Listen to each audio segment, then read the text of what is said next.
Salut les amis masqués et bienvenue dans le 8e épisode du Coin Arcade. Dans ce numéro, on va mettre des roustes sur des kilomètres et des kilomètres dans le jeu Final Fight. Préparez-vous à une multitude d'histoires et d'anecdotes. C'est parti.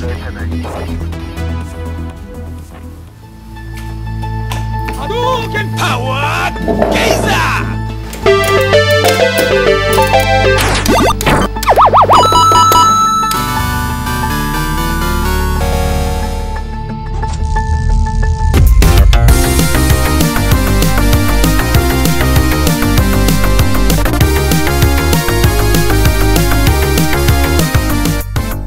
Final Fight, ou Fenalu Faito en japonais, est un jeu de type beat'em all sorti en 1989, édité par Capcom et développé par une équipe composée de Akira Nishitani, Akiman et Yoshiki Okamoto. Il est le 7e jeu développé par Capcom sur leur CP System. Dans ce jeu, vous êtes à Metro City. Le chef du gang des Mad Gear vient de kidnapper Jessica, la fille et copine de deux personnages jouables dans le jeu. Vous partez donc à sa recherche. Dans ce jeu à défilement horizontal, vous pouvez choisir parmi 3 personnages. Haggard, le père de Jessica, maire et entraîneur de combattants de rue. Cody, son petit ami. Et Guy, le meilleur ami de Cody. Avouez, ça envoie du lourd. Niveau gameplay, le jeu se base sur les deux pionniers du beat'em all que sont Renegade et Kung Fu Master, en s'appuyant plus sur Renegade et sa vue en perspective 3D qui permettait de se déplacer dans la profondeur. Votre but est de mettre KO tous les ennemis qui apparaissent à l'écran, avec évidemment la possibilité de vous trouver un copain pour jouer en coop. Final Fight pose son gameplay sur des bases simples. Un joystick à 8 directions et seulement 2 boutons, mais il arrive à faire le tour de force de nous proposer une grande panoplie de coups.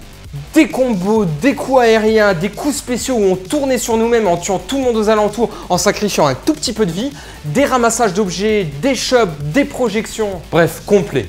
Du côté des niveaux, 6 environnements vous sont proposés, plus 2 bonus. À la fin de chaque niveau, il y a un boss dédié. Les taudis avec Damned, le métro avec le samouraï Sodom, la mission bonus où vous devez casser la voiture d'un des membres du gang. Cette mission qui sera d'ailleurs reprise dans Street Fighter 2. West Side avec Eddie E, le policier corrompu. La zone industrielle avec Rolento. Un autre stage bonus où vous devez casser des vitres. S'ensuit l'AB avec Abigail. Et la dernière zone, les beaux quartiers, avec le boss final du jeu, Belger.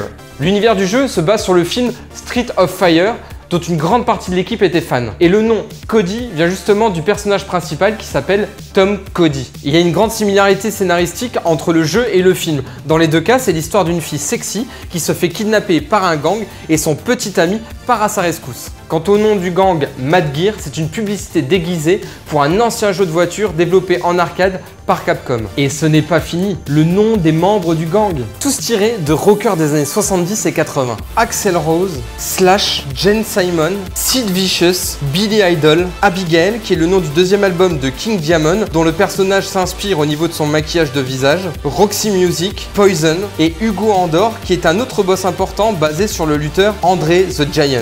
Rolento, qui est inspiré du colonel Golan, et l'ennemi Toupie est également le second joueur du jeu Forgotten World. A la base, le jeu devait être la séquelle du Street Fighter sorti en 1987 et devait s'appeler Street Fighter 89. Mais face au succès de Double Dragon développé par Technos, le jeu devient un beat'em all. Capcom a essayé de présenter le jeu sous la licence Street Fighter, mais les retours étaient catastrophiques et certaines personnes disaient que le jeu n'avait rien à voir avec Street Fighter. C'est à ce moment-là que Capcom a décidé de changer de nom et le jeu est devenu Final Fight. Une partie d'équipe va officier sur Street Fighter 2 et plusieurs jeux de la licence, et c'est ainsi qu'on retrouvera des personnages de Final Fight dans certains Street Fighter comme Street Fighter Alpha. Concernant l'équipe de développement, seul Yoshihiro Sakaguchi sera crédité au niveau des musiques de jeu. Or, il existe 6 autres compositeurs. Ce n'est qu'en 2014, lors de la réédition des musiques du jeu sur CD, que les autres compositeurs ont été crédités 25 ans après la sortie du jeu. Évidemment, le jeu sera porté sur les consoles de salon, non sans limitation, Super NES, Mega CD, Amiga, Atari ST, Commodore 64, ZX Spectrum, Amstrad CPC, X68000, PS2, Xbox, PS3, Xbox 360, PSP, Game Boy Advance, iOS. La version Super NES est très intéressante parce qu'elle a eu beaucoup de limitations.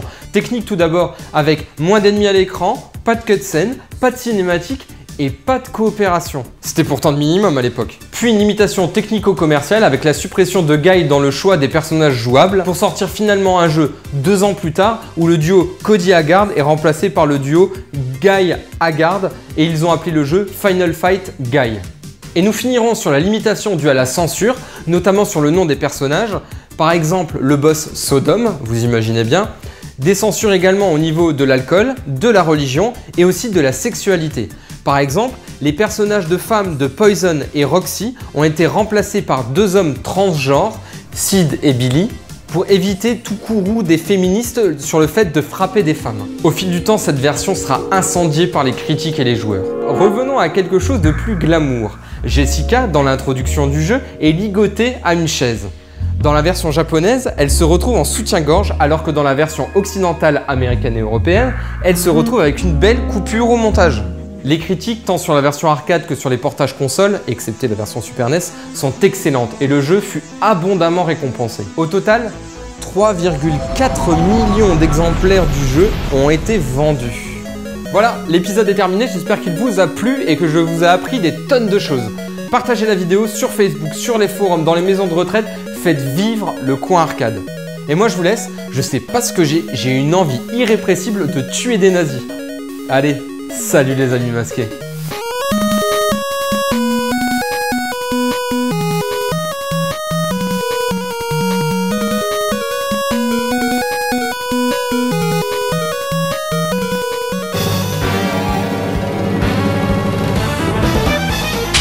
Heavy machine gun!